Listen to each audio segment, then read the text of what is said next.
Where have I been? Where have you been? Anyway, let's do a thing.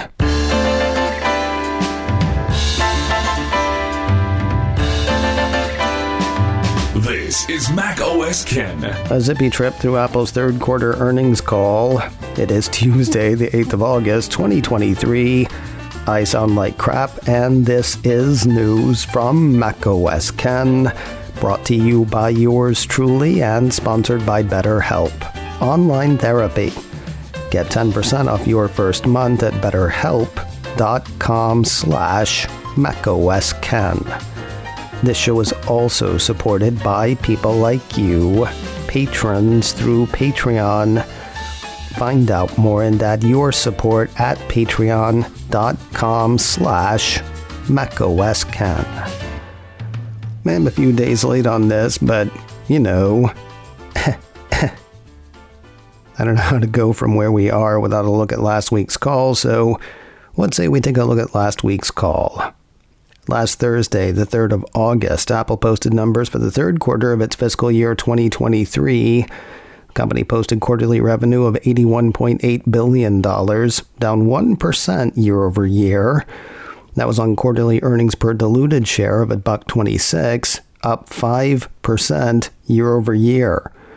That was better than Apple itself expected, according to Apple CEO Tim Cook, and better than the street expected as well.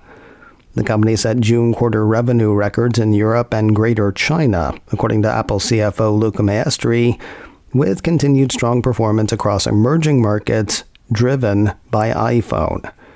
Products revenue of $60.6 billion was down 4%. That fall was prompted by foreign exchange headwinds and what the executives kept referring to as an uneven macroeconomic environment. iPhone posted revenue of $39.7 billion. That was down 2% from the same quarter a year earlier.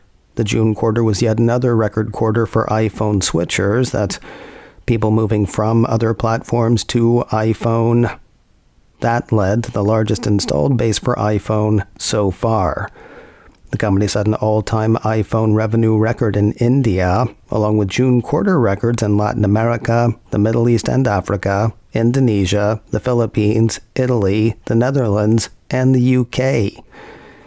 Still, there was that drop. Mac revenue came in at about $6.8 billion, down 7% from the same quarter a year earlier. Not great, though it did beat expectations of a 10% decline, according to 9to5Mac. iPad revenue came in at about $5.8 billion, down 20%. Apple CFO Maestri said that drop was in line with the company's expectations, though it missed consensus by a fair sight. The street was looking for a significantly smaller decline of 11%. That vertigo-inducing drop was due in part to timing of 2022's iPad Air launch, according to Apple execs. Revenue for wearables, home, and accessories came in around $8.3 billion. That was up 2% year on year. The category set a June quarter record in Greater China, with strong performance noted in several emerging markets. Roughly two-thirds of people buying Apple Watch in the June quarter were new to that product. Services revenue reached $21.2 billion, up 8% year on year and beating Apple's own expectations. That represented an all-time revenue record for the category as a whole. Apple CEO Cook alluded to records in specific categories like video, Apple Care, cloud, and payment services. Meanwhile, CFO Maestri shouted out June quarter records for advertising, App Store, and music. There were also revenue records set in the Americas and Europe, as well as June quarter records in Greater China and the rest of the Asia-Pacific region. Credit to Apple's active installed base of over 2 billion devices and growing, and the company passed a significant mile marker in the June quarter, blowing past 1 billion paid subscriptions on its platform. That's up roughly 150 million in the last 12 months and nearly double the number the company had 3 years ago. Important to point out, that's not 1 billion subscriptions to services offered by Apple. Rather, it's those plus services facilitated through Apple TV and the company's various app stores. Now here, it seems, is where things got ugly. Looking ahead, CFO Maestri said the company expected revenue for the September quarter similar to the June quarter. Foreign exchange headwinds will keep being headwindy, leading to a negative year-over-year revenue impact of over 2 percentage points. That said, the company expects iPhone and services year-over-year performance to accelerate from the June quarter. Now, I'll be honest, I had assumed that the anticipated shortfall added support to rumors that the iPhone 15 launch would be pushed to the December quarter.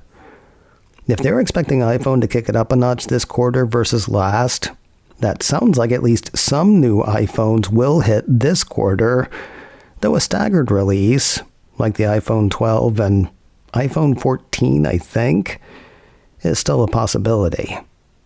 I will also confess I'm not sure what is meant exactly by a call for year-over-year performance to accelerate from the June quarter. Is it me? Is it my COVID? Is it obfuscation? Yeah, maybe we'll find out in a few months. Revenue for both Mac and iPad are expected to decline double digits year-over-year, thanks to tough compares. The June quarter of 2022 saw significant disruptions to production. Apple was able to meet pent-up demand in the September quarter of 2022. A year later, which is now, there is no such pent-up demand. Just an ugly compare that looks set to drag down the anticipated growth for iPhone and services, and thus drag down the quarter. We'll get to some of the Q&A between analysts and Apple execs in a moment, but first a word from today's sponsor, BetterHelp, online therapy. Do you like thinking about how you're doing? Do you like thinking about the future?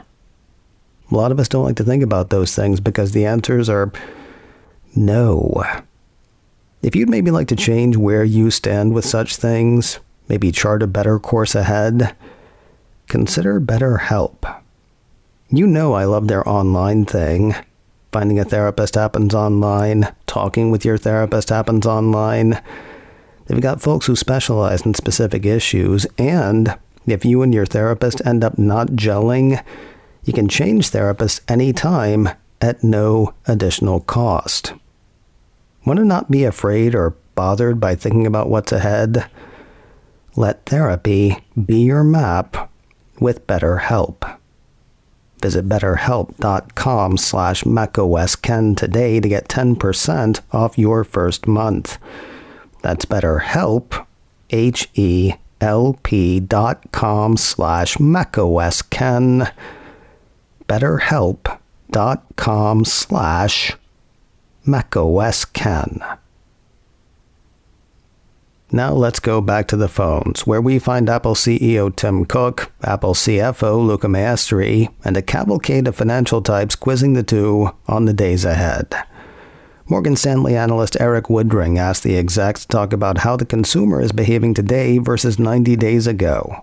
Specifically, how and where are consumers spending, or not, and do they expect that to continue, or not? Apple CEO Tim Cook pointed to the company having done exceptionally well in emerging markets last quarter. In China, Apple went from a 3% drop in revenue in the second quarter to 8% growth in the third, while the Americas, largely driven by the U.S., saw a quarter-on-quarter increase. The region is still declining year-on-year. The smartphone market in the States is challenging right now, according to Apple's CEO. But head over to Europe, and it was a record June quarter. So, some really good signs in most places in the world, according to Mr. Cook. Goldman Sachs analyst Michael Eng wondered about the source of Apple's confidence in services growth for the September quarter. CFO Maestri said it was pretty much what he had said already: a still growing installed base, higher engagement among customers, a very healthy subscriptions business. Yahtzee.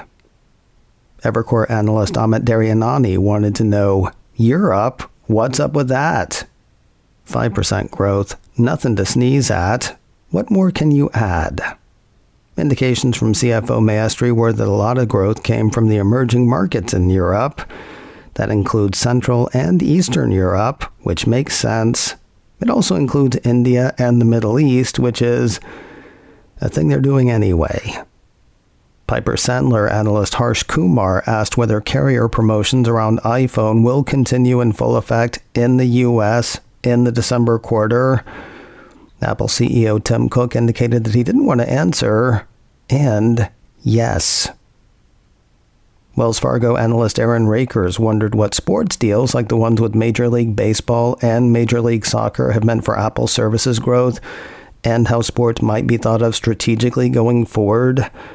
CEO Cook said sport is part of Apple's whole original content, great stories mantra. Sport is the ultimate original story, according to Cook. To MLS specifically, though it is early days, the deal is beating Apple's internal expectations, and the company is really excited. Rakers also asked about India and what might accelerate growth there. Apple CEO pointed to stellar June quarter numbers for that apparently European nation. He also noted the 2 stores Apple opened there last quarter, both of which are beating Apple's internal expectations. As for continued growth or acceleration, Apple is pouring its energies into making such things happen. Finally, Deutsche Bank analyst Sidney Ho wanted execs to talk about Apple's investments in AI and how Apple plans to monetize that or those. Cook said, again, pretty much what he said before.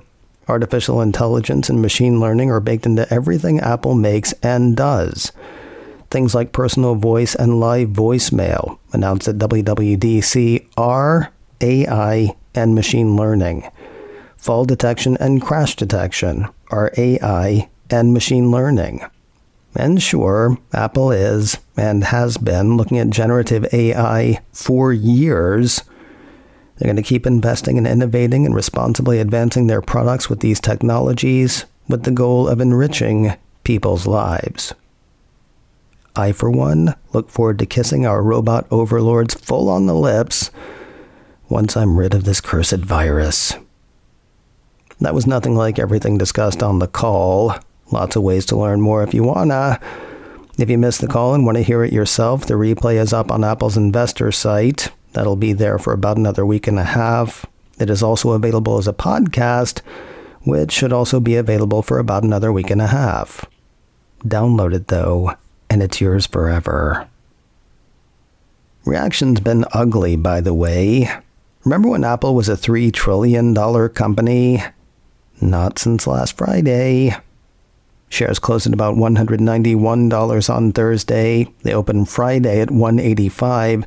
They closed Monday at $178.85. And now, for us, begins the slow, arduous process of gauging reaction and catching up on other news. That is after my nap, which I assume will be followed by another nap. macOS Ken, brought to you by me and sponsored by BetterHelp. Get 10% off your first month at betterhelp.com/macOSKen. This show is also supported by people like you, patrons through Patreon. Find out more and add your support at patreon.com/macOSKen. Advertising handled by Backbeat Media. Online at backbeatmedia.com. You can reach me a couple of ways. Info at macosken.com or call 716-780-4080. Until next time, that is news from macOS Ken. I'm Ken Ray.